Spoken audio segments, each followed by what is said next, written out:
लान अल्लाहुल यहूद वन नसारा, अल्लाह की लानत हो यहूदियों के ऊपर, अल्लाह की लानत हो ईसाइयों के ऊपर।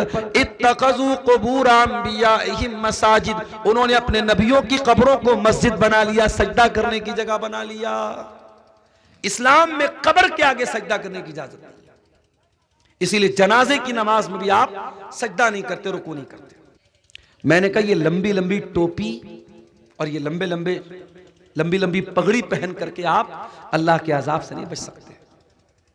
अल्लाह के यहां ये नहीं देखा जाएगा आपका कुर्ता कितना लंबा था, आपकी टोपी कुतुब मीनार की तरह ऊंची थी कि नहीं थी, और आपकी पगड़ी कितनी लंबी थी। अल्लाह के यहां ये देखा जाएगा आप ईमान पर थे कि नहीं थे, आप तौहीद पर थे कि नहीं थे। अभी एक वीडियो सोशल मीडिया पर आया, बिरयानी की देग रखी हुई है, बिरयानी की पतीली रखी हुई है, और एक औरत उस बिरयानी की देग का तवाफ कर रही है, मुसलमान औरत। शायद वो बिरयानी बड़े पीर साहब के नाम से बनाई गई होगी, 11वीं शरीफ की बिरयानी रही होगी। उस बिरयानी का तवाफ कर रही है, उस बिरयानी को सजदा कर रही है, उस बिरयानी को चूम रही है। कौन? मुसलमान औरत। अल्लामा इकबाल ने कितनी सच्ची बात कही थी, वज़ा में तुम हो नसारा तो तमद्दुन में हुनूद, ये मुसलमान है जिन्हें देख के शर्माए यहूद। हम दूसरों को क्या तौहीद का पाठ पढ़ाएंगे जब हमारा खुद मुसलमान भाई कभी कब्र पे सजदा कर रहा है, कभी मजार पे सजदा कर रहा है, कभी अपने पीर साहब के आगे सजदा कर रहा है, और अब तो बिरयानी की पतीली और बिरयानी की देग के आगे भी सजदा हो रहा है। इतनी जहालत है। अभी एक त्योहार गुजरा हमारे हिंदू भाइयों का, धनतेरस का त्योहार। एक मर्तबा बिहार में मेरा सफर था, धनतेरस वाले दिन प्रोग्राम था मेरा, मार्केट से गुजरा। हमारे हिंदू भाइयों क्या एक उनका मानना है, उनकी मान्यता है, उनका एक अकीदा कह लीजिए, उनकी आस्था है कि धनतेरस वाले दिन वो कुछ ना कुछ जरूर खरीदते हैं। गरीब आदमी कुछ नहीं खरीद सकता तो झाड़ू खरीदता है।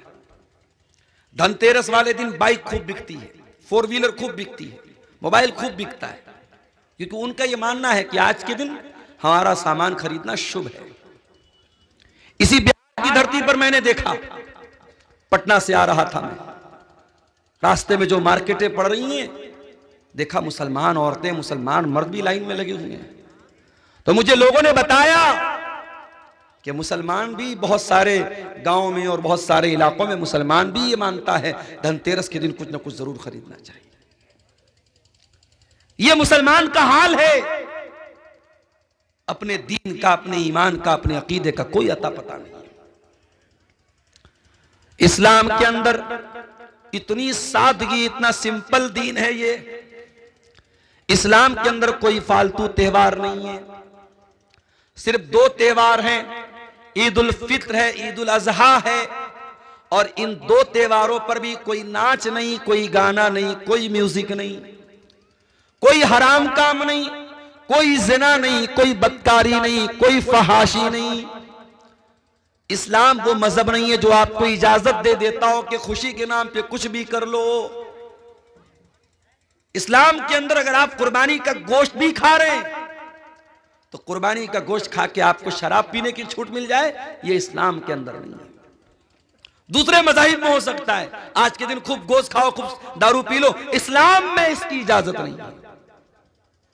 खुशी के मौके पर भी आपको अपनी हद में रहना है, अपनी औकात में रहना है, अपनी लिमिट में रहना है। खुशी के नाम पर भी आप कोई ऐसा काम नहीं कर सकते जिसकी इस्लाम में इजाजत नहीं है। मदीना में एक शादी थी, अल्लाह के प्यारे नबी भी शादी में गए हुए थे। छोटी छोटी बच्चियां अरबी जबान की नज़म पढ़ रही थी, गीत पढ़ रही थी, और प्यारे नबी की तारीफ कर रही थी। अपनी उसी अरबी की नज़म में उन बच्चियों ने कहा, वफीना नबियुन यालमु मा फी गदी, हमारे बीच में एक ऐसा नबी है जो आने वाले कल की बात को जानता है, जो भविष्य की बातों को जानता है, जो फ्यूचर की बातों को जानता है।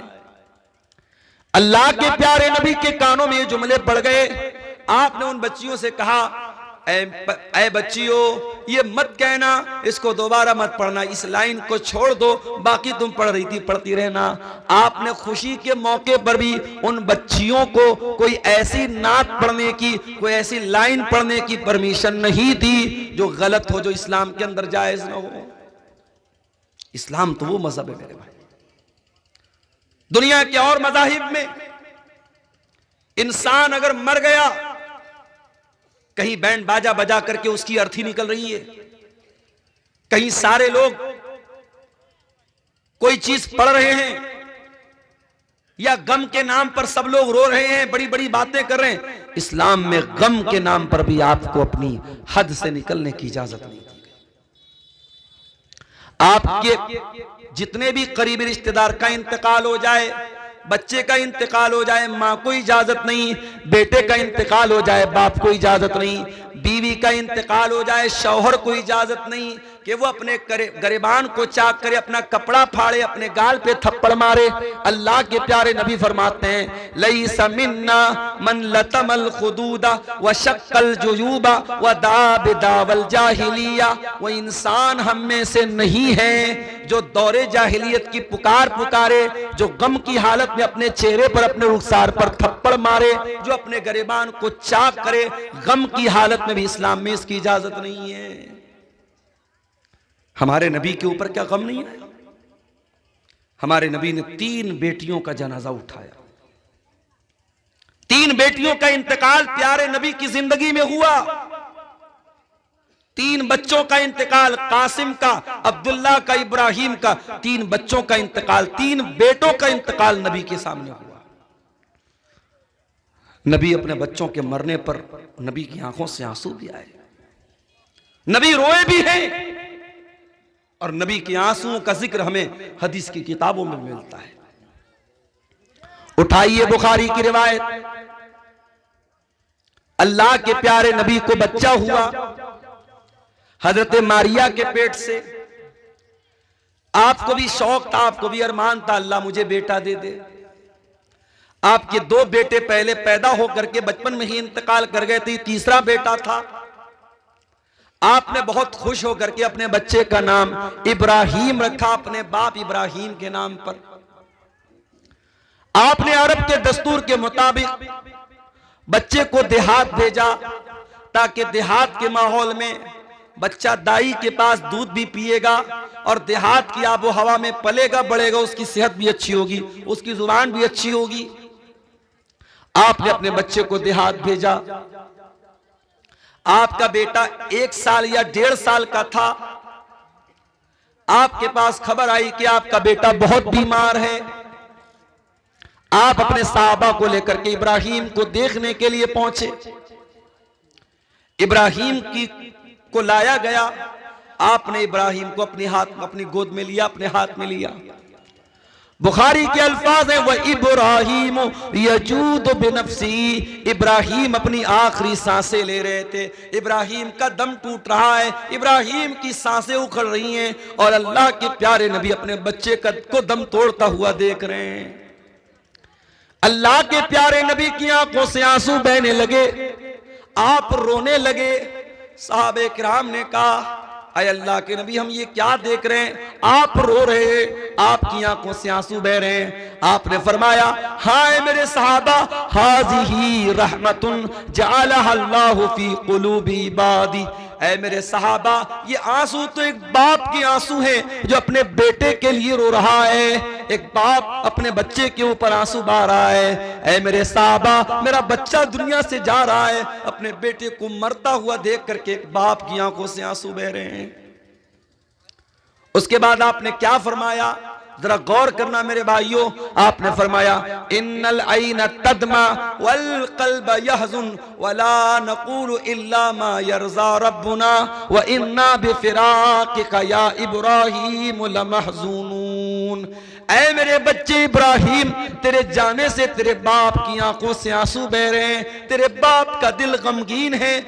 और ऐ मेरे बच्चे, तेरे जाने से तेरा बाप बहुत दुखी है, मगर तेरा बाप अपनी जबान से कोई ऐसी बात नहीं निकालेगा जिससे अल्लाह नाराज हो जाए। यह है इस्लाम। बेटे के इंतकाल पर भी मुहम्मद रसूलुल्लाह सल्लल्लाहु अलैहि वसल्लम ने अपनी जबान से कोई ऐसा जुमला नहीं निकाला जिससे अल्लाह नाराज हो जाए।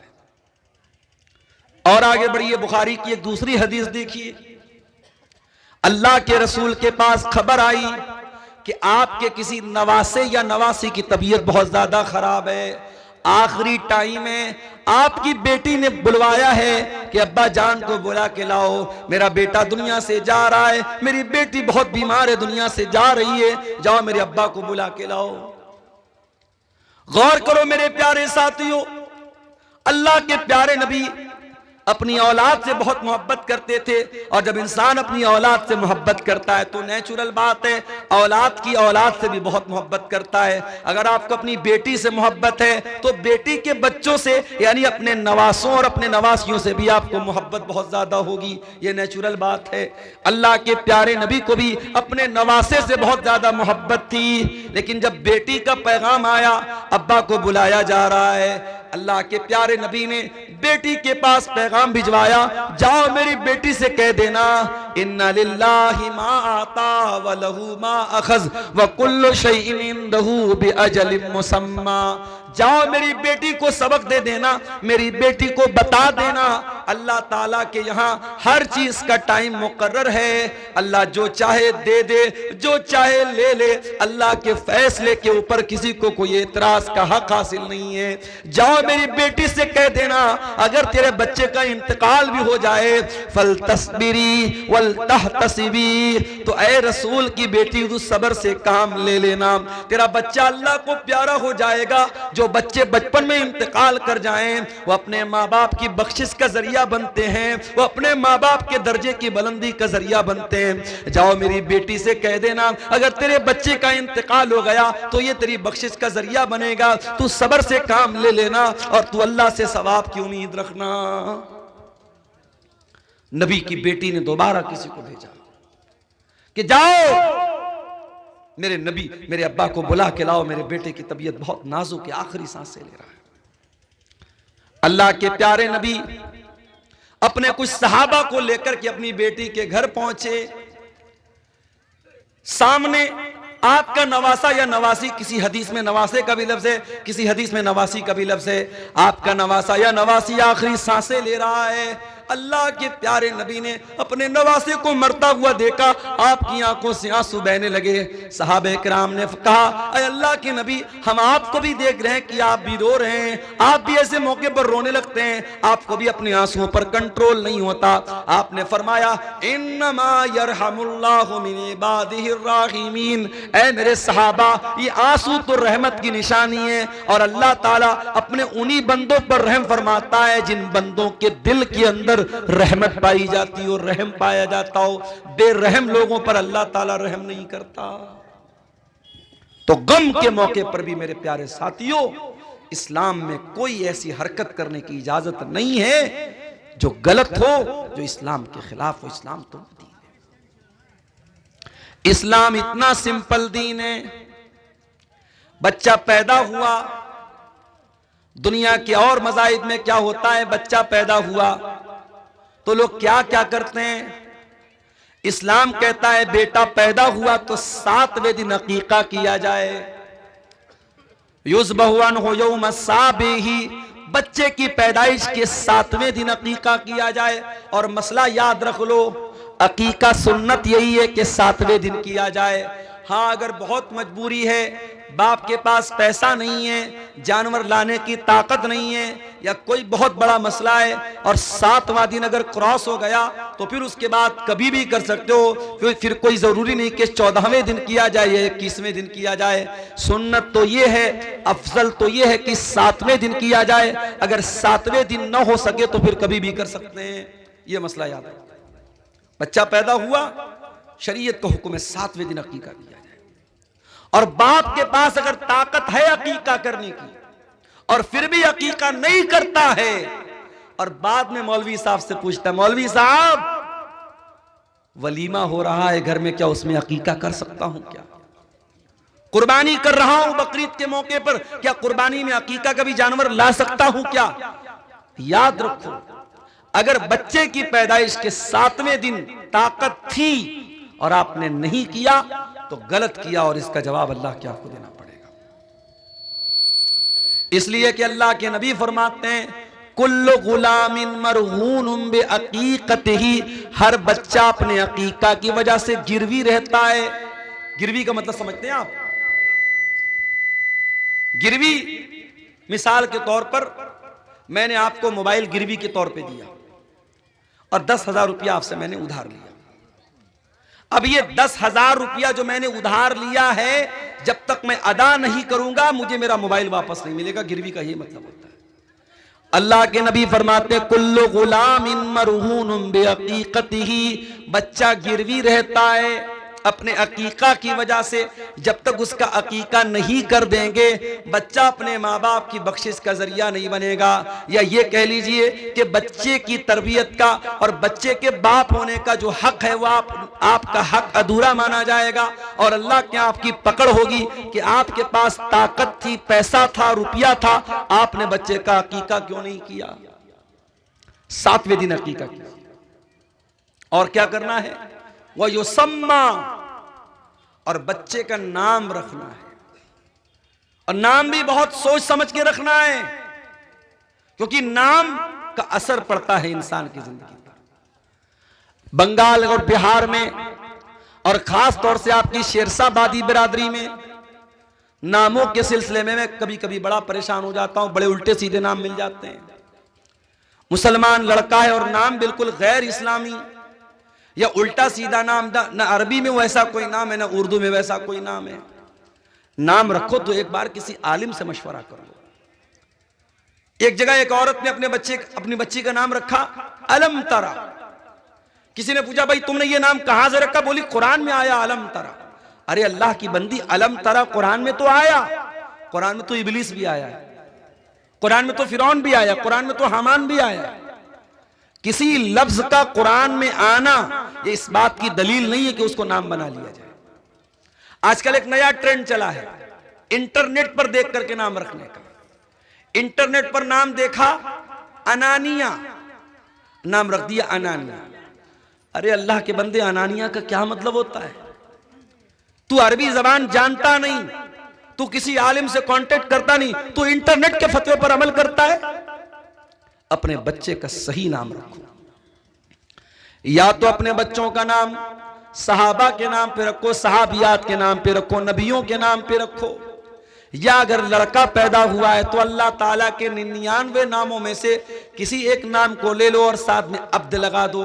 जैसे अल्लाह के 99 नामों में एक नाम अर्रज़्ज़ाक़ है, आप अब्द लगा के अब्दुल रज़्ज़ाक़ कर सकते हो। अल्लाह के 99 नामों में अर्रहमान है, आप अब्द लगा के अब्दुल रहमान कर लो, अब्दुल वहाब कर लो, जितने अल्लाह ताला की जितने नाम हैं उसमें आप अब्द लगा करके बच्चे का नाम, लड़के का नाम रख सकते हैं। या सहाबा के नाम पे रख दीजिए या सहाबियात के नाम पे रख दीजिए। और अल्लाह के नबी फरमाते वयुहलक़ु रासुहु, बच्चे का नाम रखा जाए, 7वें दिन बच्चे का अकीका किया जाए और बच्चे का बाल मुड़वाया जाए। 7वें दिन बच्चे का बाल मुड़वाया जाए।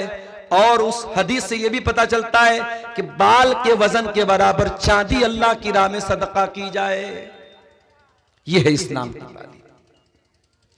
बच्चा पैदा हुआ, इस्लाम की तालीम यह है।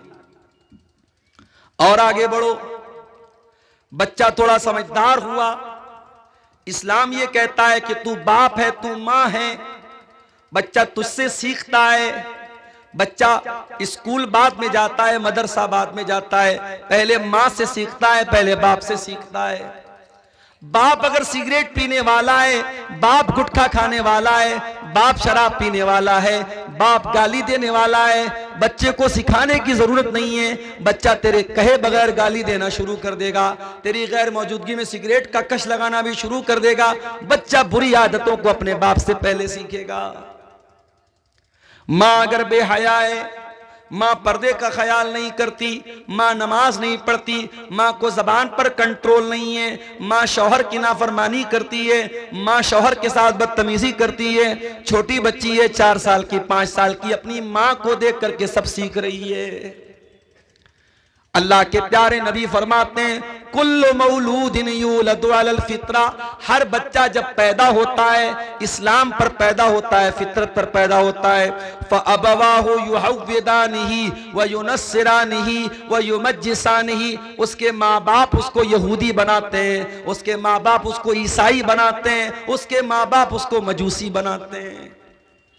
बच्चा तो बड़ा मासूम होता है मेरे भाई, जो सिखाओगे वो सीखे।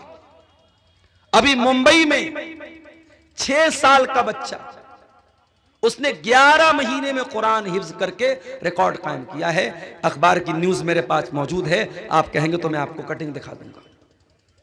मुंबई में अहले हदीस का बहुत बड़ा इदारा है, जामिया इस्लामिया मुंबरा। उस बच्चे ने, जो एक आलिम का लड़का है, बाप आलिम है उसके, 11 महीने में 6 साल का बच्चा कुरान पूरा याद कर लेता है। और ये कमाल उस बच्चे का भी है और ये कमाल कुरान का भी है कि अरबी जबान उसकी भाषा नहीं है, उसकी लैंग्वेज अरबी नहीं है। वो हिंदुस्तान का रहने वाला, वो इंडिया का रहने वाला, वो उर्दू बोलने वाला बच्चा है। कुरान अरबी जबान में है, उसकी लैंग्वेज नहीं है, उसके लिए विदेशी लैंग्वेज है, फॉरेन लैंग्वेज है। मगर कुरान एक गैर जबान होने के बावजूद बच्चा फौरन उसको पढ़ता है और कैच कर लेता और याद कर लेता है। ये मोजज़ा है मेरे प्यारे साथियों कुरान हकीम का। और इसीलिए अल्लाह ताला कुरान में कहता है वलक़द यस्सरनल कुरान लिज़्ज़िक्रि फ़हल मिन मुद्दकिर, हमने कुरान को आसान बनाया है याद करने के लिए। है क्या कोई कुरान को याद करने वाला? हमने कुरान को आसान बनाया नसीहत हासिल करने के लिए। है कोई नसीहत हासिल करने वाला? कुरान को समझना भी आसान है और कुरान को याद करना भी आसान है। इसीलिए उलमा कहते हैं बच्चे को आलिम बनाना है तो पहले कुरान का हाफिज बनाओ। जितने बड़े बड़े आलिम आए सब हाफिज कुरान भी हैं। अल्लामा एहसान इलाही ज़हीर, इतने बड़े आलिम मुकर्रिर, हमारे पड़ोसी मुल्क के, शहीद हो गए, अल्लाह उनकी कब्र को रहमतों से भर दे, कुरान के हाफिज थे। इस दौर के उलमा की अगर आप बात करें, अल्लामा जलालुद्दीन कासमी कुरान के हाफिज हैं, शेख अब्दुल हसीब मदनी कुरान के हाफिज हैं, शेख अब्दुल अजीम मदनी कुरान के हाफिज हैं। जितने बड़े बड़े उलमा और खतीब आपको मिलेंगे वो कुरान के हाफिज मिलेंगे। बच्चे को आलिम बनाना है, बच्चे को दीनदार बनाना है, शुरुआत कुरान के हिफ्ज से करो। बच्चा धीरे धीरे बड़ा हो रहा है, बच्चा 7 साल का हो गया, आप 5 टाइम नमाज पढ़ने जा रहे हैं, माँ 5 टाइम नमाज पढ़ रही है, मगर अपने बच्चे को कभी नहीं बोलते, अपनी बच्ची को कभी नहीं बोलते कि बेटी तू भी नमाज पढ़ा कर। ओ मेरे प्यारे साथियों, 7 साल की उम्र में जब बच्चे को नमाजी बनाओगे तो 17 साल की उम्र में आपको कहना नहीं पड़ेगा, बच्चा ऑटोमेटिक नमाज का टाइम होगा, मस्जिद में चला जाएगा। अल्लाह के प्यारे नबी फरमाते हैं मुरू औलादकुम बिस्सलाती वहुम अब्नाउ सबई सिनीन, जब तुम्हारे बच्चे 7 साल के हो जाएं उनको नमाज का हुक्म दो, वज़रिबूहुम अलैहा, और जब तुम्हारे बच्चे 10 साल के हो जाएं और नमाज न पढ़े तो उनकी पिटाई करो, वफ़र्रिक़ू बैनहुम फिल मज़ाज, और उनके बिस्तर अलग कर दो। 10 साल का लड़का है चाहे लड़की है, एक बिस्तर पे मत सुलाओ, या अगर बिस्तर एक है तो एक चादर में मत सुलाओ। अब आप पूछेंगे मौलाना साहब इसमें क्या हिकमत है? हिकमत है, हिकमत है। 10 साल का लड़का हो गया, समझदार हो गया, 10 साल की लड़की बालिग होने लगी है, अब 1-2 साल में बालिग, बल्कि बहुत सारी लड़कियां तो 10 साल की उम्र में भी बालिग हो जाती है। लड़का 10 साल का हो गया, लड़की 10 साल की हो गई। शरीयत हमारी मेरे भाइयों अल्लाह की बनाई हुई शरीयत है, और अल्लाह को पता है इंसान का ज़हन कहां से भटक सकता है, इंसान कहां से गलत रास्ता पकड़ सकता है। 10 साल की उम्र ये बच्चे के बचपन के अब आगे की उम्र है। अब बच्चा धीरे धीरे जवानी की तरफ बढ़ रहा है, लड़की जवानी की तरफ बढ़ रही है। इस्लाम वहीं से ब्रेक लगाता है, नहीं, एक बिस्तर पर, एक चादर में मत सुलाओ, उनके बिस्तर अलग कर दो, उनकी चादर अलग कर दो। कभी गौर करना, आप तो नमाज पढ़ते हैं, आपने अपने बच्चों को नमाज के लिए कितनी बार बोला है? इसीलिए कुरान में अल्लाह बार बार हमको ये हुक्म देता है नमाज की पाबंदी भी करना है और अपनी फैमिली को, अपने परिवार को भी नमाज का हुक्म देना है। हजरत इस्माइल के बारे में अल्लाह कुरान में कहता है वकान यामुरु अहलहु बिस्सलाह, इस्माइल अपने घर वालों को नमाज का हुक्म दिया करते थे।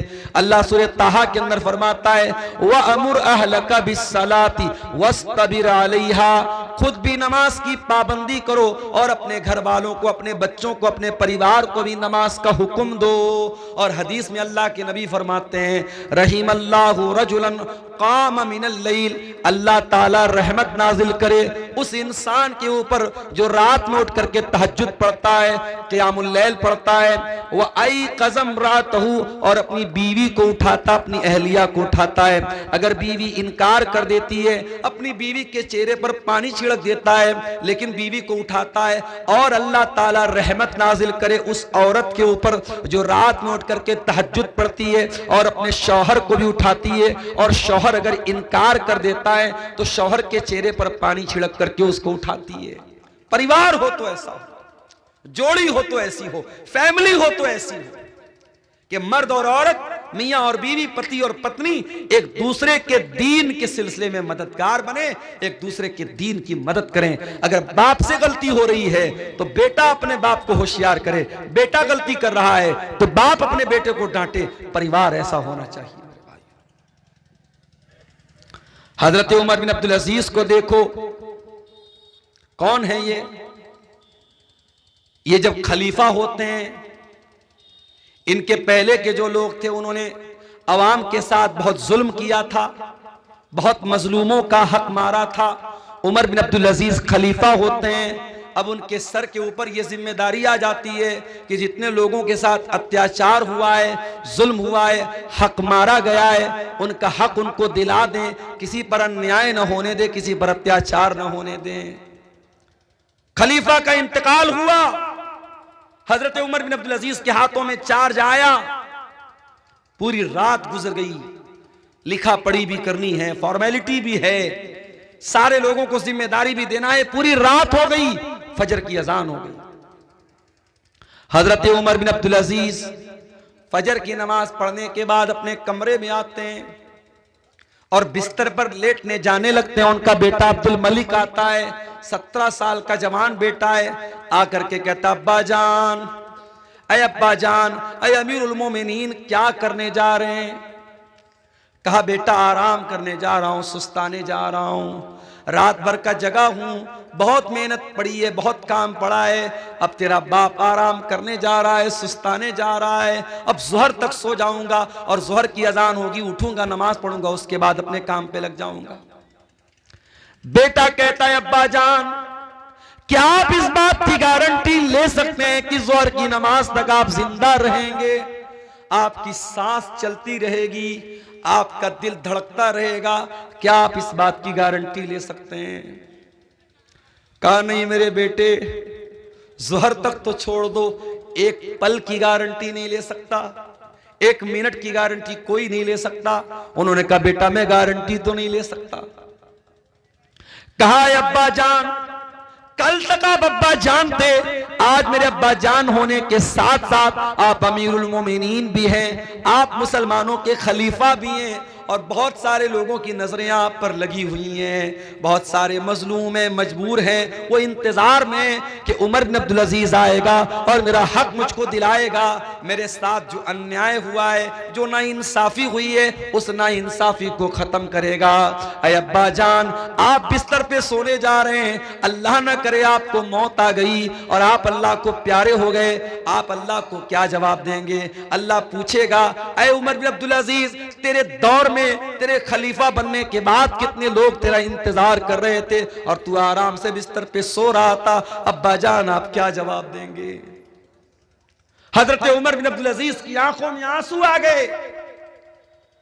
कहा है मेरे बच्चे करीब आ जा, बेटे को करीब करके सीने से लगाया, कहा अल्हम्दुलिल्लाहिल्लज़ी अखरज मिन सुल्बी मन युईनुनी अला दीनी, आय अल्लाह तेरा शुक्र है तूने ऐसा बेटा दिया है जो दीन के मामले में अपने बाप की मदद कर रहा है।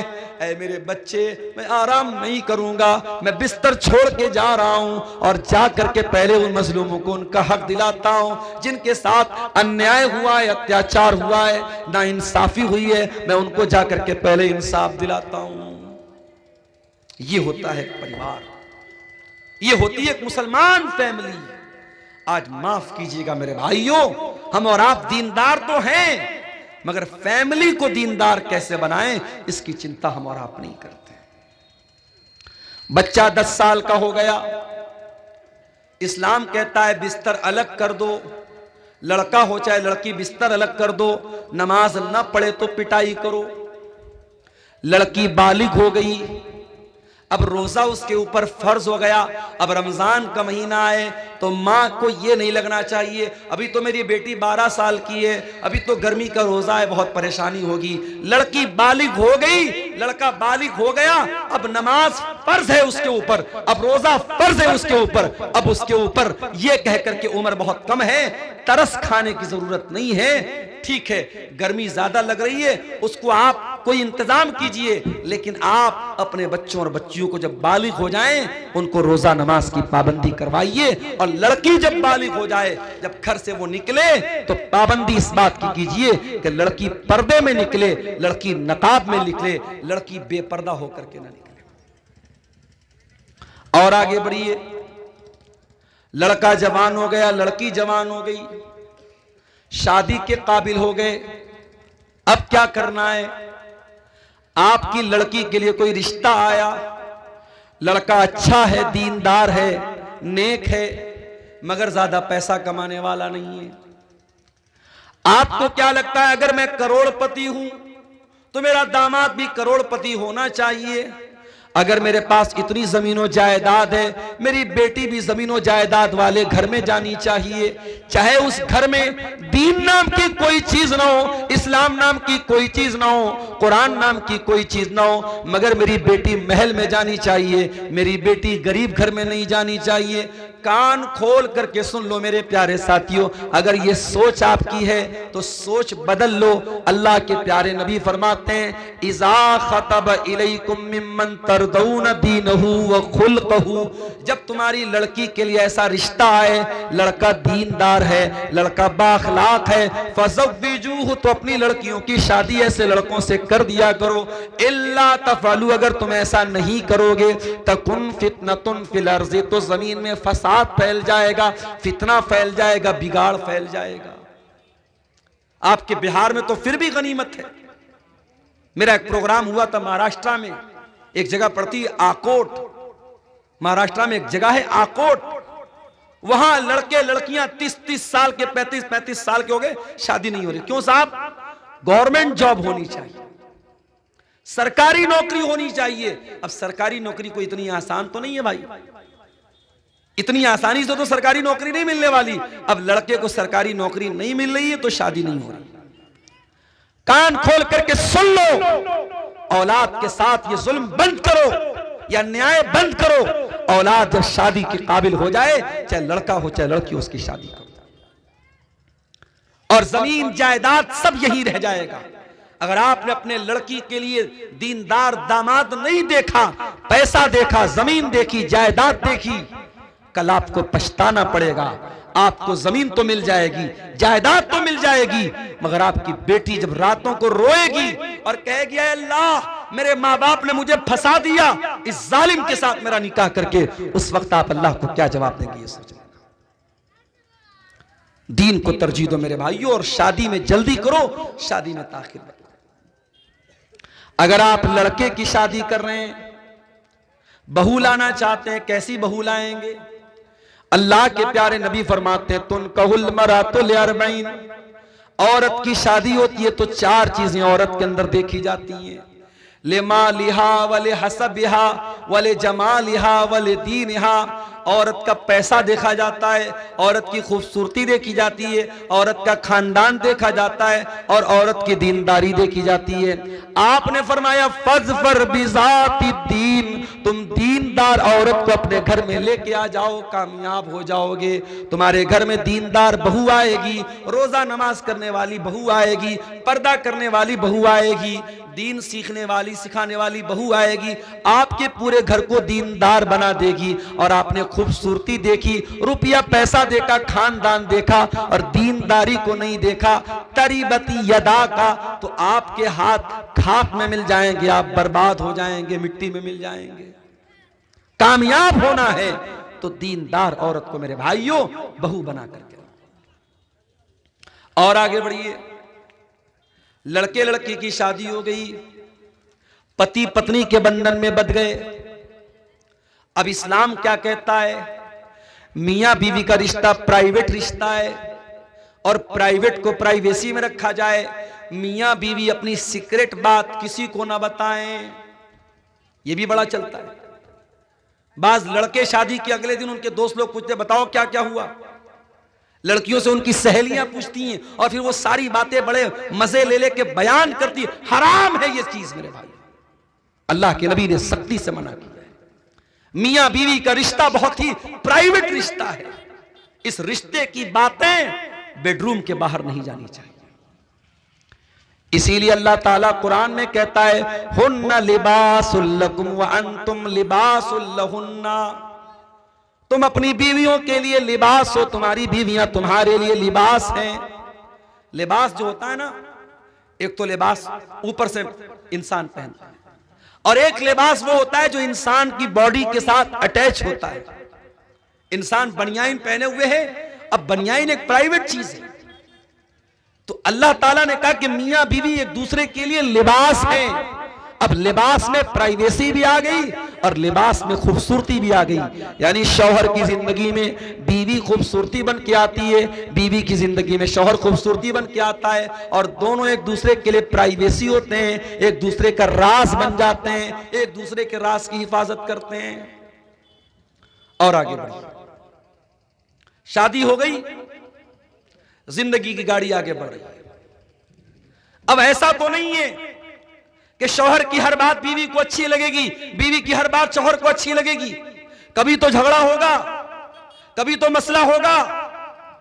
कुरान कहता है अगर कभी मसला हो जाए फ़इज़ूहुन्ना, तो ऐ शौहरो तुम अपनी बीवी को समझाओ, अगर समझ जाए तो अच्छी बात है। वहजुरूहुन्ना फिल मज़ाज, अगर बातचीत से नहीं समझ पा रही हैं, फिर भी नाफरमानी कर रही हैं, फिर भी बदतमीजी कर रही हैं, फिर भी बदजबानी कर रही हैं, तो कुरान कहता है बिस्तर अलग कर दो। अगर बिस्तर अलग करने से भी मामला हल नहीं हो रहा है तो कुरान कहता है वज़रिबूहुन्ना, हल्की मार उनको मार सकते हो, हल्की चपत लगा सकते हो, हल्की मार मार सकते हो। इस्लाम ये नहीं कह रहा है अगर बीवी ने खाने में नमक तेज कर दिया तो तलाक दे दो, बीवी ने कपड़े पर प्रेस किया, कपड़ा जल गया तो तलाक दे दो। आज इस्लाम के दुश्मनों को मसाला हमने दिया है। कल बनारस में मेरी तकरीर थी और टॉपिक यही था मेरा कि इस्लाम औरतों के लिए दीन रहमत है। उस तकरीर में मैंने कहा था कि आज मुसलमान की हरकतों की वजह से इस्लाम बदनाम होता है।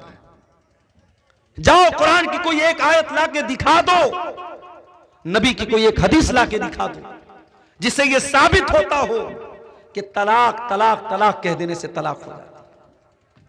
खिलवाड़ बना के रखा, तमाशा बना के रखा, इतना मजबूत रिश्ता, उसको बस तलाक तलाक तलाक बोल दिया, खत्म हो गया।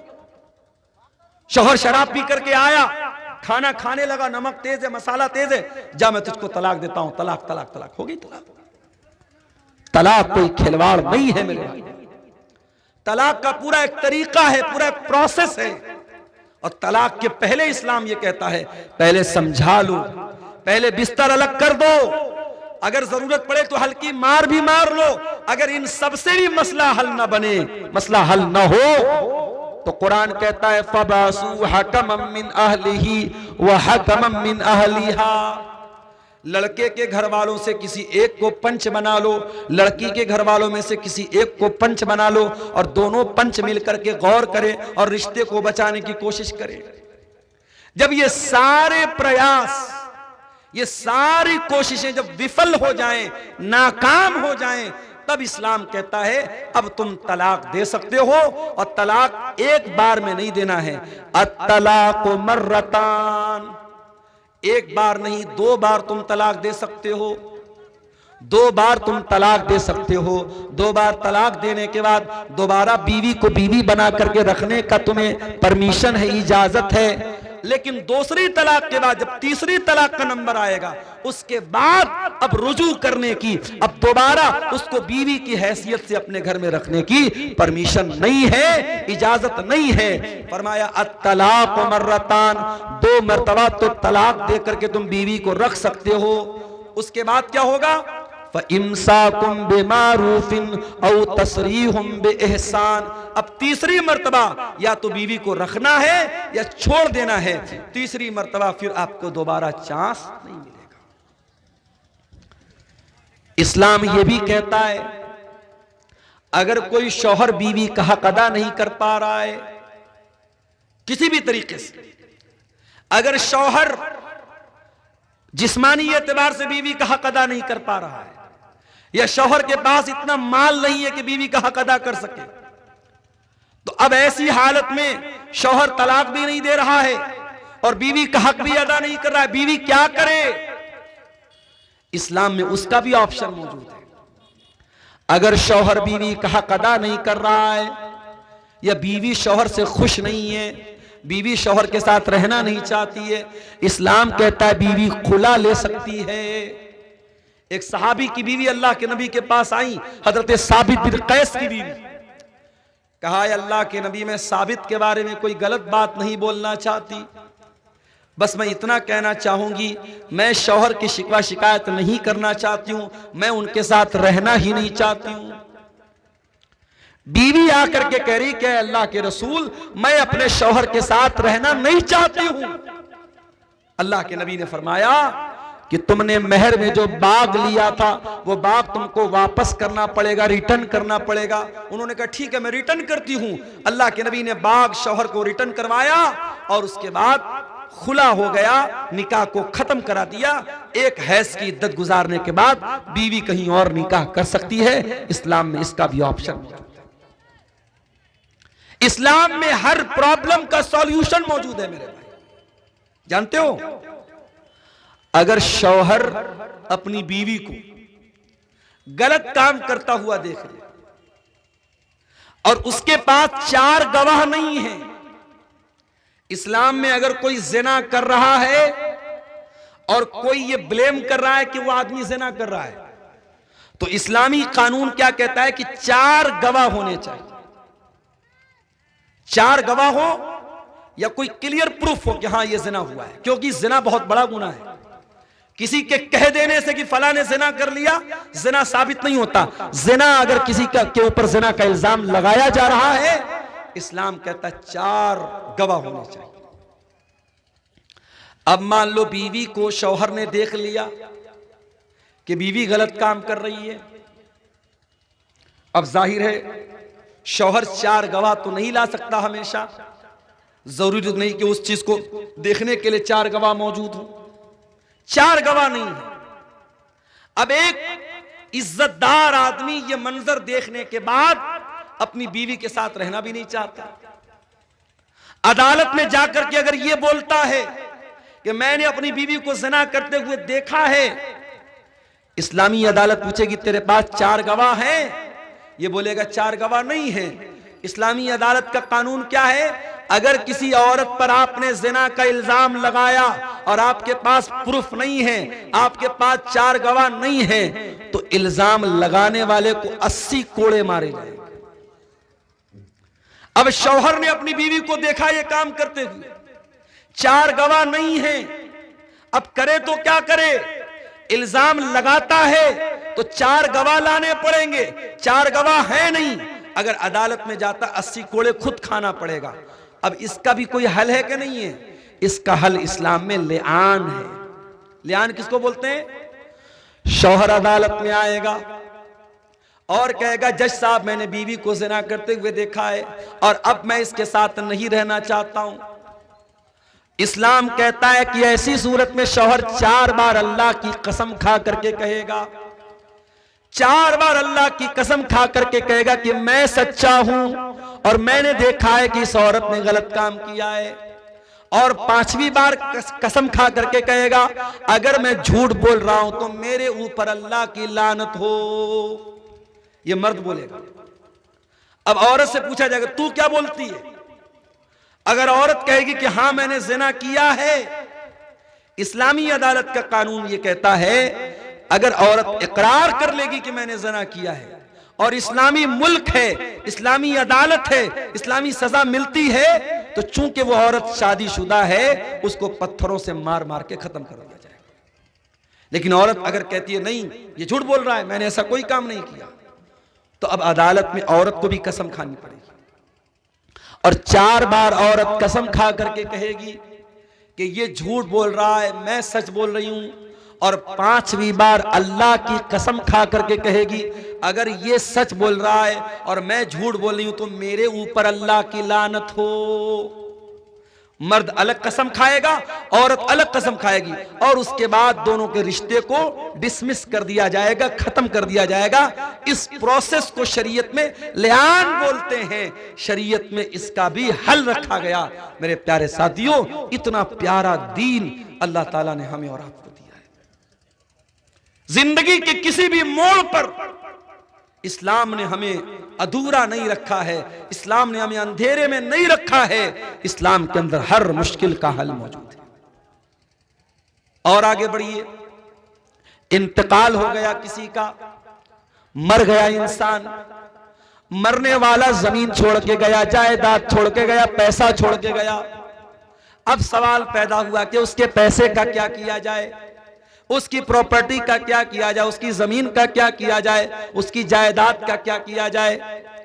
इस्लाम कहता है मरने वाले के पैसे से सबसे पहले उसके कफन दफन का इंतजाम किया जाए और कफन दफन का इंतजाम करने के बाद यह देखा जाए कि उसके ऊपर कर्जा कितना है, उसके कर्जों को अदा किया जाए। और कर्जों को अदा करने के बाद अगर मरने वाले ने कोई वसीयत की थी और अगर वसीयत किसी मदरसे के लिए वसीयत की थी, किसी मस्जिद के लिए की थी, किसी यतीम के लिए की थी, तो उसकी वसीयत को भी पूरा किया जाएगा। मगर वसीयत 1/3 से ज्यादा नहीं हो सकती। अगर मान लीजिए कि 90 लाख रुपया छोड़ के गया है तो 90 लाख में से 30 लाख रुपए तक की वसीयत कर सकता है, 30 लाख से ज्यादा की नहीं कर सकता। तो पहला काम कफन दफन का इंतजाम, दूसरा काम कर्जे की अदायगी और तीसरा काम वसीयत को पूरा किया जाएगा।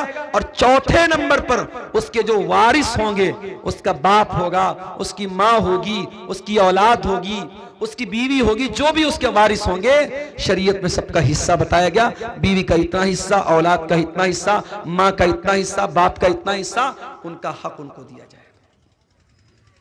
मरने के बाद भी इस्लाम ने अधूरा नहीं छोड़ा है। आपकी जमीन का क्या होगा, आपके पैसे का क्या होगा, उसका भी शरीयत में कानून रखा गया है। मरने वाले के लिए जनाजे की नमाज का प्रावधान रखा गया। और कभी आपने गौर किया, जब हम जनाजे की नमाज पढ़ते हैं, सामने जनाजा होता है, तो जनाजे की नमाज में हम रुकू नहीं करते, सजदा नहीं करते, ऐसा क्यों? हर नमाज में रुकू है, हर नमाज में सजदा है, मगर जनाजे की नमाज में ना रुकू है ना सजदा। ऐसा क्यों है मेरे भाई? इसलिए कि सामने जनाजा रखा है और इस्लाम के अंदर इतना भी पसंद नहीं किया गया कि सामने अगर जनाजा भी रखा है तो उसके आगे सजदा किया जाए या उसके आगे रुकू किया जाए। सोचो, जो इस्लाम जनाजे की नमाज में रुकू और सजदा नहीं रखता है ताकि किसी लाश के सामने सजदा न होने पाए, उस इस्लाम में किसी कब्र के आगे सजदा करने की इजाजत कैसे हो सकती है? बंगाल में कलियाचक एक जगह है, कलियाचक में एक मस्जिद में मैं गया नमाज पढ़ने, प्रोग्राम था मेरा, वहां पे मैं गया तो देखा कि मस्जिद के अंदर कब्र मौजूद है। तो बहुत परेशान हो गया। अहले हदीस की मस्जिद है और मस्जिद के अंदर कब्र है। मैंने कहा भाई अहले हदीस की मस्जिद में कब्र कहां से आई? कहा मौलाना साहब बहुत पहले से ये कब्र है। मैंने कहा जितने भी पहले से ये कब्र हो, या तो आप मस्जिद को तोड़ करके कब्र, जहां से कब्र है उसके बाहर मस्जिद की बाउंड्री कर दो, यानी कब्र मस्जिद के अंदर या मस्जिद कब्र के अंदर नहीं होनी चाहिए। मैंने कहा दो रास्ता है, या तो आप मस्जिद की बाउंड्री कम कर लो, या फिर इस कब्र से जो भी मरने वाले की लाश है, अब तो काफी दिन की कब्र हो गई, तो उसकी लाश के जो भी बचे हुए पार्ट पुर्जे हैं उसको उठा करके निकाल करके किसी दूसरे कब्रिस्तान में ले जाके दफन कर दो। लोगों ने कहा मौलाना साहब आज तक तो किसी ने बयान ही नहीं किया। मैंने कहा मैं बता रहा हूं भाई, मसला यही है, जाके फतवा ले लो। जुमा मैंने वहां पढ़ाया, जुमा में भी मैंने ये बात बयान की, और मेरे ये जुमा का बयान करने के कुछ दिनों के बाद मौलाना जर्जीस साहब का भी वहां प्रोग्राम हुआ, उन्होंने भी अपनी तकरीर में यह बात कही कि कब्र को मस्जिद से निकाला जाए। अल्हम्दुलिल्लाह उस पर अमल हुआ और अब वहां से मस्जिद से कब्र को हटाया गया। ये कोई मामूली मसला नहीं है मेरे भाई, ये बहुत सख्त मसला है। अल्लाह के नबी ने अपनी वफात के लम्हात में, अपने आखिरी लम्हात में भी कहा था, लान अल्लाहुल यहूद वन नसारा, अल्लाह की लानत हो यहूदियों के ऊपर, अल्लाह की लानत हो ईसाइयों के ऊपर।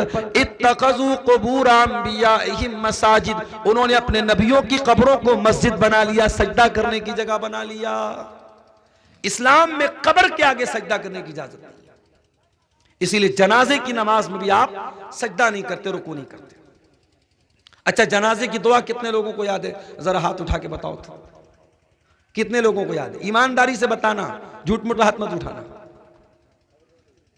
देखिए इतना बड़ा मजमा है और काफी लोग ऐसे हैं जो हाथ नहीं उठा पा रहे, ये अफसोस की बात है।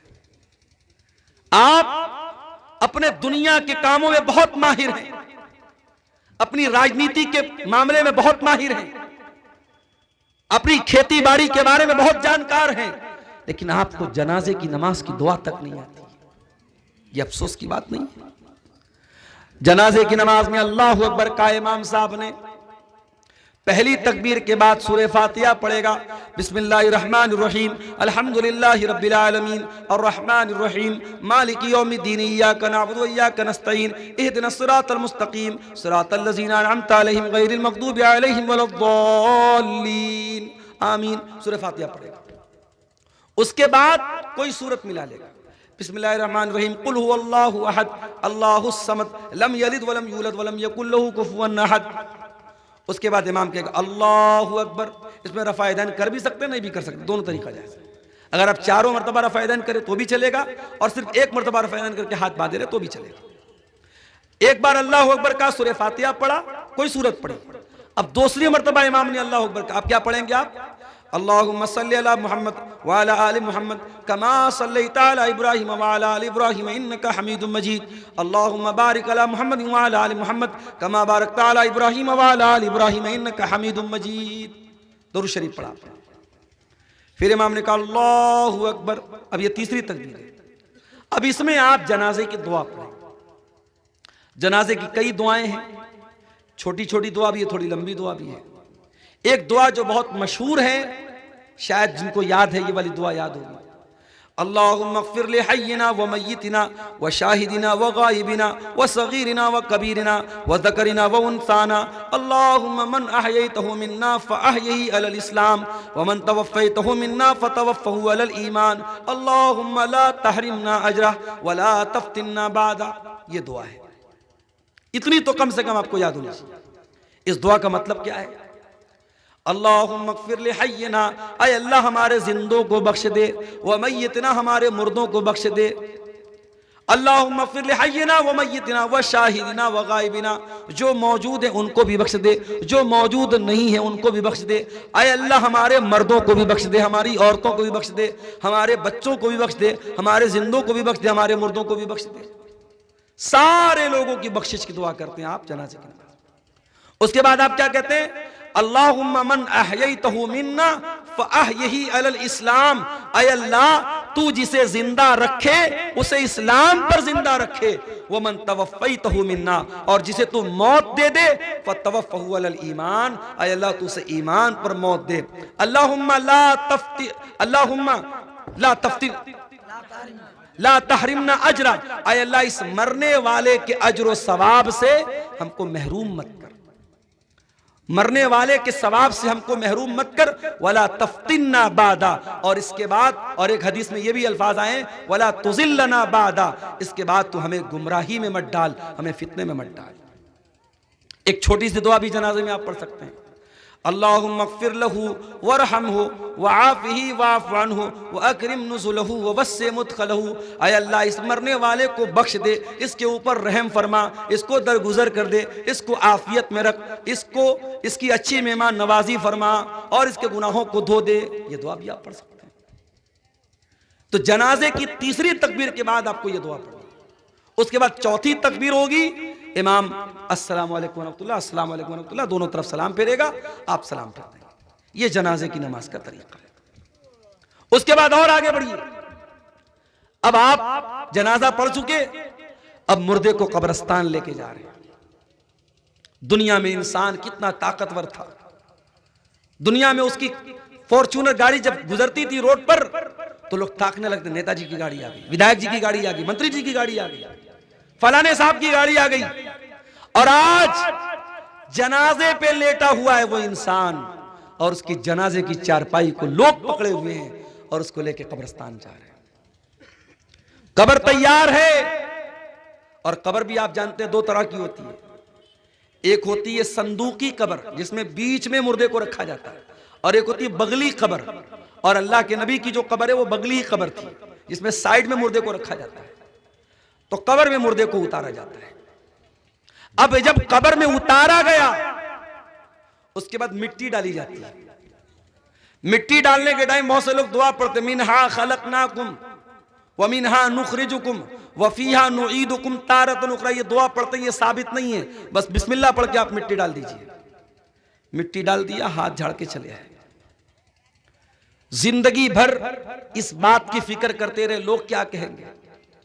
सही काम करना था, नहीं कर रहा था, क्यों, लोग क्या कहेंगे। मौलवी साहब ने तकरीर में बयान किया, बारात मत लेके जा, जहेज मत ले तू, मंगनी की रस्म मत कर तू, हल्दी की रस्म मत कर तू। आपकी शेरशाबादी बरादरी में कटिहार में मुझे लोगों ने बताया बाकायदा बैंड बाजा तक की शादी हो रही है। कहां है आप? इतने बड़े बड़े जलसे और हिंदुस्तान के चुनिंदा उलमा को बुलाने का क्या फायदा है अगर आपकी बिरादरी के अंदर जो अल्हम्दुलिल्लाह 80% अहले हदीस लोग हैं, आपकी बिरादरी में अभी भी अगर नाच गाने के साथ और बैंड बाजे के साथ अगर शादी हो रही है और 2-2 लाख रुपया कैश लेके शादी हो रही, तो क्या मतलब है मेरे भाई। लेकिन बहुत सारी रस्म और रिवाज की बात आती है, लोगों का यही कहना रहता, लोग क्या कहेंगे। अरे लोग कुछ भी कहें, तू ये देख अल्लाह क्या कहेगा। तुझे हिसाब अल्लाह को देना है, लोगों को नहीं देना है। लोग तो तेरे मरने के बाद आएंगे, कब्र पे मिट्टी देंगे, हाथ झाड़ेंगे, चले जाएंगे। लोग तेरे अच्छे काम की भी तारीफ करने के लिए तेरे मरने का इंतजार करेंगे। जिस दिन तू मरेगा, तेरी कब्र पे मिट्टी देने आएंगे, उस दिन कहेंगे कि हाँ यार आदमी तो बड़ा अच्छा था। जिंदगी में जिसने कभी आपको अच्छा नहीं कहा, वो मरने के बाद अच्छा कहेगा। लोगों को खुश मत करो मेरे भाई, अल्लाह को खुश करो, उसको राजी करो। लोग तो आपके मरने का इंतजार करते हैं। मैं कभी कभी तकरीर के लिए जब सफर करता हूं बहुत थक जाता हूं, सच्ची बता रहा हूं। अभी इधर भी कंटिन्यू 7-8 दिन से लगातार मेरे प्रोग्राम हो रहे हैं। कुछ बिहार में भी हुए, कुछ इधर यूपी में भी हुए, कुछ हमारे अपने बनारस में भी हुए। रात में प्रोग्राम करके कभी ऐसा हुआ घर पहुंचा, कभी ऐसा हुआ घर नहीं पहुंचा। फिर सुबह मदरसे की ड्यूटी करना है, सुबह 8 बजे से लेकर 2 बजे तक ड्यूटी करना है। उसके बाद पता लगा साहब फिर निकलना है। कई दिन तक तो ऐसा हुआ कि बिस्तर पे नींद नहीं मिली। कभी कभी ऐसा लगता है कि इतना सब करने के बाद भी ऐसा तो नहीं कि सारे लोग मेरी तारीफ ही करेंगे या सारे लोग मुझे अच्छा ही समझेंगे। बहुत सारे लोगों की नजर में मैं बुरा भी हूं, तो मैं लोगों के चक्कर में क्यों पड़ूं भाई। लोगों की तारीफ सुनने के लिए या लोगों की बुराई से बचने के लिए कभी भी सही काम को मत छोड़ो और कभी भी गलत काम मत करो। ये देखो अल्लाह की नजर में सही क्या है और अल्लाह की नजर में गलत क्या है, बस हम अल्लाह को हिसाब देंगे।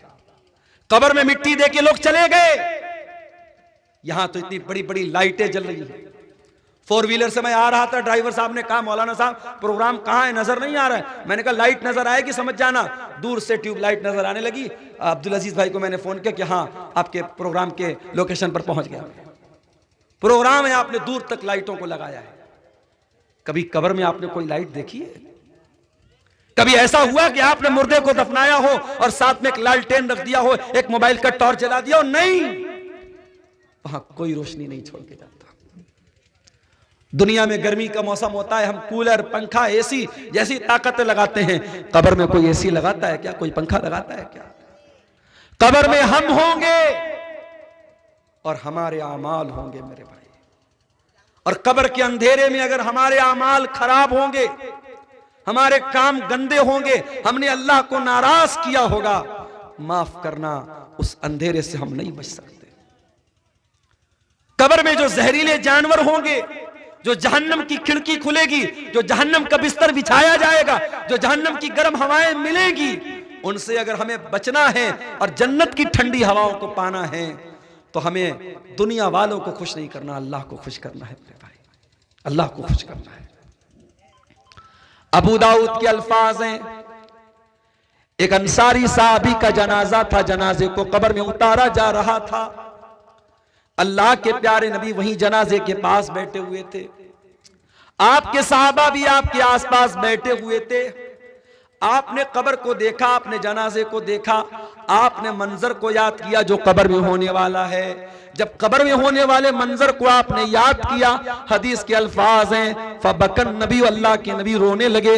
इतना रोए हत्ता बल्ल सरा, आपके आंसुओं से वहां की जमीन भीग गई, वहां की मिट्टी भीग गई, आपके आंसुओं से वहां की जमीन तर हो गई। और आपने कब्र की तरफ इशारा करके फरमाया, लेमिस्ले हाजा फअइद्दू या इख्वानी, ऐ मेरे सहाबा इस कब्र की तैयारी करो, इस कब्र में तुम सबको जाना है, हम सबको जाना है। ओ मेरे प्यारे भाइयों, जब मुर्दों को दफनाने जाया करो तो सोचा करो कि वो दिन हमारे ऊपर भी आने वाला है। मरने के बाद अब कब्र में हम पहुंच गए। अब कब्र में जब पहुंच गए, अब कयामत तक हम कब्र में रहेंगे। अब ये मरने के बाद और कयामत तक के बीच का जो पीरियड है, इसको बरज़ख कहा जाता है। बरज़ख, बरज़ख का मतलब क्या होता है? Barrier, divider. आखिरत एक तरफ, दुनिया एक तरफ, बीच में डिवाइडर क्या है? ये कब्र की जिंदगी है, बरज़ख की जिंदगी है। और इसी से ये मसला पता चला कि हम तो अपने मुर्दे को दफनाते हैं, हमारे हिंदू भाई तो अपने मुर्दों को जला देते हैं, हमारे पारसी मजहब के लोग तो अपने मुर्दों को चिल कौओं को खिला देते हैं, ईसाई लोग तो ताबूत में रख के मिट्टी के अंदर डाल देते हैं। हर मजहब में अंतिम संस्कार करने का अपना अपना तरीका है। और हमारे नबी फरमा रहे कि कब्र में अजाब भी होगा और कब्र में सवाब भी मिलेगा। तो जिसने जला दिया, जिसने चिल कौवे को खिला दिया, उसको कैसे अजाब मिलेगा, उसको कैसे सवाब मिलेगा? तो याद रखो मेरे भाई, कब्र का मतलब वो गड्ढा नहीं है। कब्र एक दुनिया का नाम है।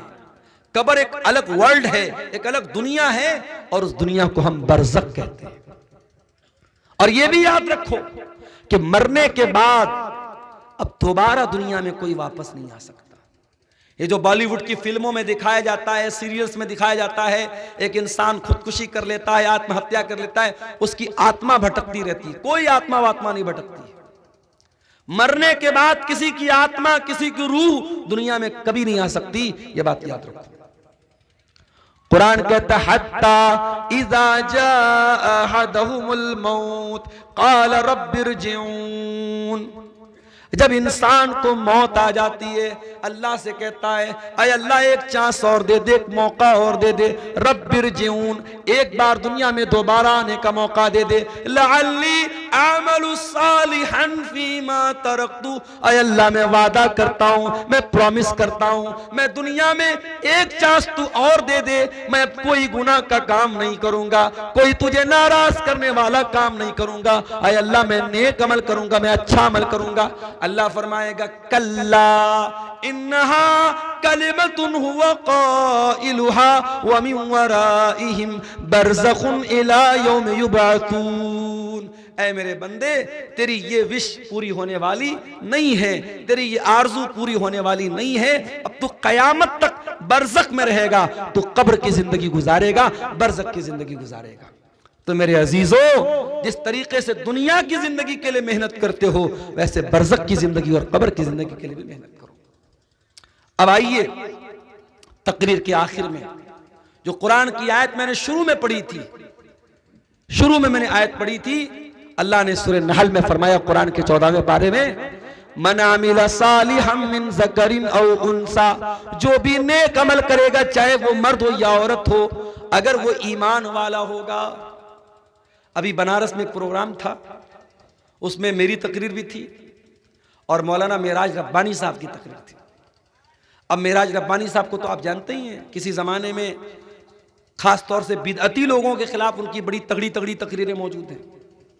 तो बिदअती लोगों ने वहाँ जहाँ बनारस में प्रोग्राम था, उन लोगों ने एक मैसेज वायरल किया और ख़ास तौर से शेख मेराज रब्बानी का नाम लेकर के कहा कि साहब ये तो बहुत बड़ा गुस्ताख है और नबी को नहीं मानता है, नबी का गुस्ताख है और नबी की कब्र के ऊपर जो गुंबद बना है उसको गिराने की बात करता है, ऐसे गुस्ताख की तकरीर हम नहीं होने देंगे वगैरह वगैरह। तो वो मैसेज देखकर मुझे तो बहुत गुस्सा आया। तो कल जब मेरी तकरीर थी बनारस में परसों, तो मैंने एक बात कही, मैंने कहा ये लंबी लंबी टोपी और ये लंबी लंबी पगड़ी पहन करके आप अल्लाह के अजाब से नहीं बच सकते। अल्लाह के यहां ये नहीं देखा जाएगा आपका कुर्ता कितना लंबा था, आपकी टोपी कुतुब मीनार की तरह ऊंची थी कि नहीं थी, और आपकी पगड़ी कितनी लंबी थी। अल्लाह के यहां ये देखा जाएगा आप ईमान पर थे कि नहीं थे, आप तौहीद पर थे कि नहीं थे। मन आमिला सालिहम मिन ज़करिन औ उनसा वहुवा मोमिन, जो ईमान वाला है, जो तौहीद वाला है और वो साथ में नेक अमल करने वाला है, चाहे वो मर्द हो या औरत हो, अल्लाह का वादा है फलनुहयन्नहु हयातन तय्यबा, हम उसे दुनिया में एक अच्छी जिंदगी, एक चैन वाली जिंदगी, एक खुशी वाली जिंदगी अता फरमाएंगे। वलनजज़ियन्नहुम अजरहुम बिअहसनि मा कानू यामलून, और आखिरत में उसके अमल का बेहतरीन बदला देंगे। दीन पर अमल कर मेरे भाई, दीन पर गारंटी है अल्लाह की, तेरी दुनिया भी चैन वाली हो जाएगी, तेरे बच्चे तेरे फरमाबरदार बन जाएंगे, तेरी बीवी तेरी बात मानेगी, तेरे माँ बाप तुझे दुआएं देंगे, तेरे घर में बरकत आएगी। लेकिन अगर तू दीन पर नहीं चलेगा, तू हराम काम करेगा, हराम कमाई को घर में लाएगा, हराम रोजी को घर में लाएगा, तेरे घर की बरकत खत्म, तेरी औलाद भी नाफरमान, तेरी बीवी भी नाफरमान, तेरे घर का सुख चैन सब खत्म हो जाएगा। तो दीन पर चलो मेरे प्यारे साथियों। ये कुछ सवालात की पर्चियां आई हैं। एक सवाल आया है कि एक ही वक्त में एक ही बैठक में 3 तलाक दे तो जायज है कि नहीं, और उसकी दलील क्या है। जायज तो नहीं है। जो उलमा कहते हैं कि इकट्ठे 3 तलाक कोई दे दे तो तीनों हो जाती, जैसे हमारे हनफी उलमा का ये फतवा है, उनसे भी आप पूछेंगे तो वो कहेंगे ये गलत है, गुनाह का काम है। और नबी के जमाने में जब 3 तलाक इकट्ठे किसी ने दी, जो अहले हदीस की दलील है कि नबी ने बहुत गुस्से का इजहार किया, बल्कि हदीस में ये अल्फाज है कि अल्लाह के नबी ने फरमाया कि क्या मेरे रहते हुए दीन का मजाक उड़ रहा है, दीन का मजाक बनाया जा रहा है, और आपने उस सहाबी को रुजू करने का हुक्म दिया। इसका मतलब कि नबी ने इकट्ठे 3 तलाक को एक माना है, 3 नहीं माना है। उसके बाद दूसरा सवाल है कि तलाकशुदा औरत को शादी करने का क्या हुक्म है। बिल्कुल शादी करनी चाहिए उसकी। हमारे यहां बड़ा मसला यह है, कोई औरत तलाकशुदा हो गई, तो अब उसकी गलती हो चाहे ना हो, शौहर ने तलाक दे दी तो यह माना जाता है कि औरत के अंदर कोई कमी है, तब तो तलाक मिली है। और तलाकशुदा औरत की शादी बहुत मुश्किल हो जाती है। बल्कि बहुत सारे केस में ऐसा देखा गया कि अगर तलाकशुदा औरत का कोई एक बच्चा भी है तो औरतें क्या बोलती हैं, अरे वो तो औरत है, बच्चे के सहारे जिंदगी गुजार लेगी। माफ करना, यह दुनिया का बहुत बड़ा झूठ है मेरे भाई। अगर कोई औरत तलाकशुदा है और बेवा है, अगरचे उसके पास बच्चा भी है, उसकी पूरी जवानी को बर्बाद कर देना और यह कहना कि बच्चे के सहारे जिंदगी गुजार लेगी, यह इस्लाम के भी खिलाफ है और यह फितरत के भी खिलाफ है। एक जवान औरत को उसके जोड़े की जरूरत है, और आप हलाल जरूरत पूरी नहीं करेंगे तो हराम के रास्ते खुलेंगे। और समाज में हमने देखा है बहुत सारी तलाकशुदा औरतें और बहुत सारी बेवा औरतें जिनका निकाह नहीं होता, जिनकी शादी नहीं होती, वो गलत रास्ता भी अपनाती हैं। और ऐसे लोग, ऐसी औरतों पर समाज के गंदे लोगों की नजरें भी होती हैं और लोग मौके का फायदा भी उठाना चाहते हैं। इसलिए ये बात याद रखिए, ये इस्लाम की खूबसूरती है। इस्लाम तो, हमारे नबी ने सिर्फ एक बीवी जो आपके निकाह में हजरत आयशा थी वो कुंवारी थी, बाकी जितनी बीवियां थी सब तलाकशुदा थी और सब बेवा थी। इसलिए तलाकशुदा औरतों से निकाह करना चाहिए। अगर वो अच्छी है, दीनदार हैं, तो ऐसी औरतों से निकाह करना चाहिए। उनके घर में राशन पहुंचा देना, उनकी खबरगिरी करना, ये उनकी मदद नहीं। उनकी मदद ये है उनका घर बसाया जाए, उनको इज्जत के साथ बीवी बना के लाया जाए। क्या एक लड़का एक लड़की को शादी का पैगाम तन्हाई में दे सकता है कि नहीं? नहीं दे सकता। लड़का लड़की को क्यों देगा शादी का पैगाम? अगर किसी लड़के को कोई लड़की पसंद है, उसने लड़की को कहीं देख लिया या लड़की के बारे में सुन लिया कि लड़की बहुत खूबसूरत है, लड़की बहुत दीनदार है, लड़की के वली से को पैगाम भेजेगा, लड़की के गार्जियन को। लड़की का निकाह लड़की के गार्जियन की रजामंदी के बगैर नहीं हो सकता। ये मसला याद रखिए। ये जितना हमारे यहाँ जो लव मैरिज का जितना मामला हो रहा है सब गलत है। अगर किसी को वाकई में किसी से लव है, प्यार है, प्रॉपर चैनल से आओ, सही तरीके से आओ, लड़की के गार्जियन को राजी करो, लड़की का वली राजी है तब निकाह हो सकता है। लड़की को लड़का निकाह का पैगाम दे, इसकी बिल्कुल परमिशन और इजाजत नहीं है। सच जाहिर करने के लिए किसी शख्स को कत्ल कर सकते हैं या नहीं? इसका क्या मतलब है भाई? है सच जाहिर करने के लिए किसी को कत्ल कर देंगे आप? ऐसा कौन सा सच है भाई? है? बहुत खतरनाक सच है। क्या एक मर्द की बीवी का इंतकाल हो जाए तो वो अपनी बीवी को फर्ज गुस्ल दे सकता है या नहीं? दे सकता है। शौहर अपनी बीवी को मरने के बाद गुस्ल दे सकता है, उसको कब्र में उतार भी सकता है। हमारे यहां कहीं की बड़ा गुनाह समझते हैं, बीवी का इंतकाल शौहर छू नहीं सकता, शौहर देख नहीं सकता। गलत है। हजरत अली रजी अल्लाह तआला अन्हु ने अपनी बीवी को गुस्ल दिया, हजरत फातिमा को। और हमारे नबी ने हजरत आयशा से कहा था कि अगर मेरा इंतकाल तेरी जिंदगी में हो गया तो तू मुझे गुस्ल देना, मुझे कफन देना, और अगर तेरा इंतकाल पहले हो गया तो मैं तुझे गुस्ल दूंगा। ये हदीस में अल्फाज मिलते हैं। इसलिए बिल्कुल दे सकता है, कोई हर्ज की बात नहीं है। गैर मुस्लिम के घर शादी का दावत खाना कैसा है? जायज है, खा सकते हैं। शर्त यह है कि उसमें कोई नाच गाना वगैरह का कार्यक्रम हो रहा है तो उसमें मत जाइए। आप ऐसे टाइम जाइए कि किसी ऐसे नाजायज काम में आप शामिल मत होइए। अब गैर मुस्लिम के घर, ये आपने सवाल पूछा कि दावत खा सकते नहीं, मैंने कह दिया खा सकते हैं। अब जाके वहां नाच गाना में ठुमका भी लगाइए आप। ओके, अब्दुल गफ्फार साहब ने तो कह दिया जा सकते हैं, तो वो तो जायज नहीं है। नाच गाना जो हराम काम हो रहा है उसमें आप शिरकत नहीं करेंगे। और अगर वहां पे नॉनवेज खाना है, आमतौर से गैर मुस्लिमों के यहाँ शादी में नॉनवेज खाना नहीं होता, अगर नॉनवेज खाना है तो फिर ये कंफर्म होना चाहिए कि वो हलाल तरीके से ज़बा हुआ जानवर का है।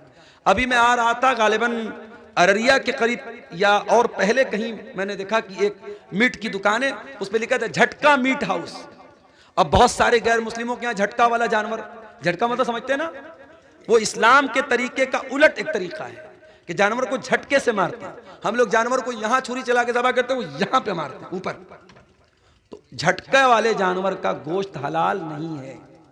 तो अगर गोश्त आप खा रहे हैं किसी भी गैर मुस्लिम के यहाँ, या किसी होटल में आप खा रहे हैं, कटिहार में, किशनगंज में, पूर्णिया में, कहीं पर भी होटल में आप खाना खा रहे हैं और वो होटल गैर मुस्लिम का है, तो ये कंफर्म किए बगैर, ये वेरीफाई किए बगैर कि खाना हलाल है कि नहीं, गोश्त हलाल है कि नहीं, आपको वहां कोई भी नॉनवेज खाना खाने की इजाजत नहीं है। हमारे यहाँ वो मैकडॉनल्ड होता है और क्या क्या, उसमें जो बर्गर होता है, पिज्जा होता है, उसमें चिकन वाला भी मिलता है। पता कर लीजिए वो चिकन हलाल वाला है कि नहीं है। बहुत सारे मैकडॉनल्ड और बर्गर की कंपनियां जो चिकन का सामान देती हैं वो मशीन से ज़बा करती हैं, वो हलाल तरीके से ज़बा नहीं होता है, वो जायज नहीं है आपके लिए। इसलिए इस मामले में बहुत एहतियात कीजिए। जो लड़का दहेज लेकर के शादी करे उसका शादी में खाना खाना कैसा है? उसका दहेज लेना गलत है, उसका शादी में खाना खाना हराम है। उसकी शादी में, उसकी दावत में आप खाना खा सकते हैं, मगर उसने जो जहेज लिया है उसके लिए वो गुनहगार होगा और अल्लाह के यहाँ उसको हिसाब देना पड़ेगा। एक जानवर में कितने आदमी कुर्बानी कर सकते हैं? सारा सवाल अभी देखो, कुर्बानी कितना दिन बाद है, अभी से कुर्बानी, अभी रमजान वाला बाकी, ईद वाला बाकी है। एक जानवर में, बड़े जानवर में 7 लोग कुर्बानी कर सकते हैं।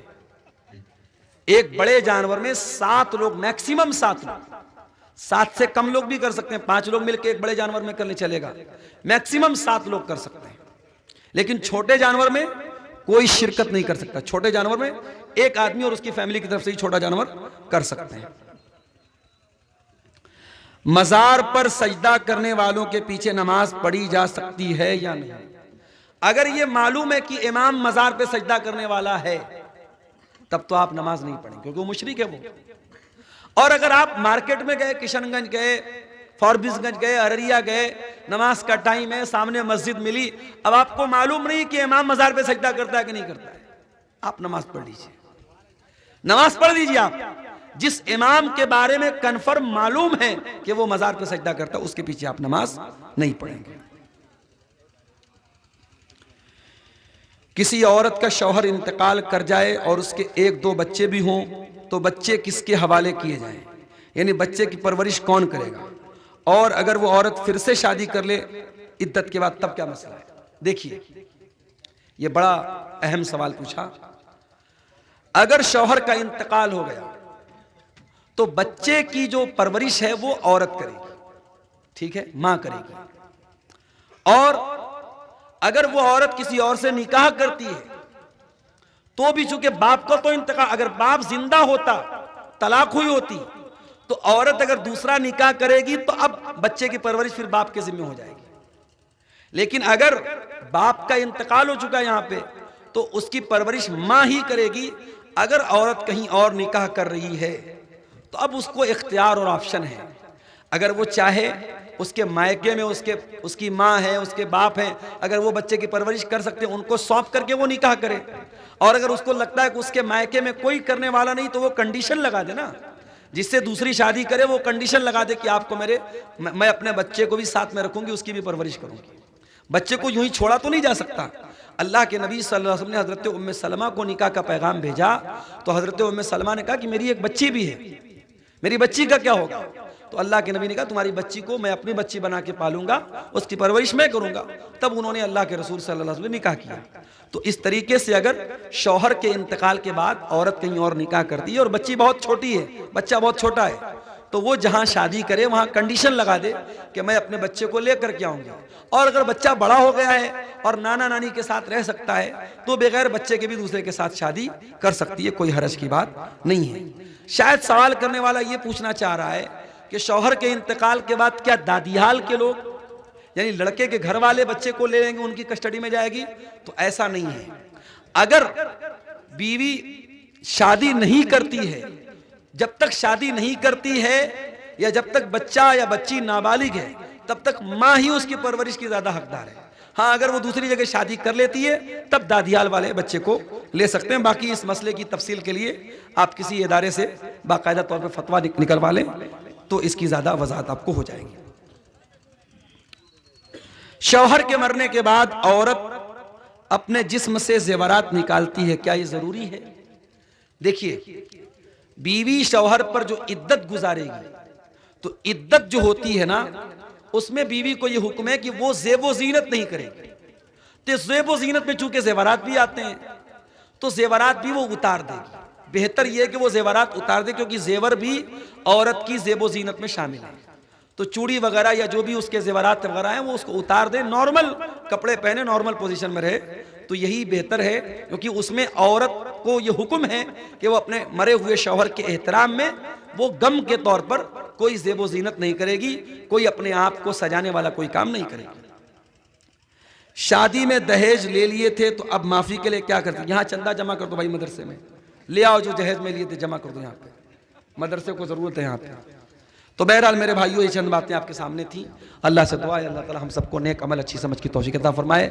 आमीन व आखिर दावाना अल्हम्दुलिल्लाहि रब्बिल आलमीन, वस्सलामु अलैकुम वरहमतुल्लाहि।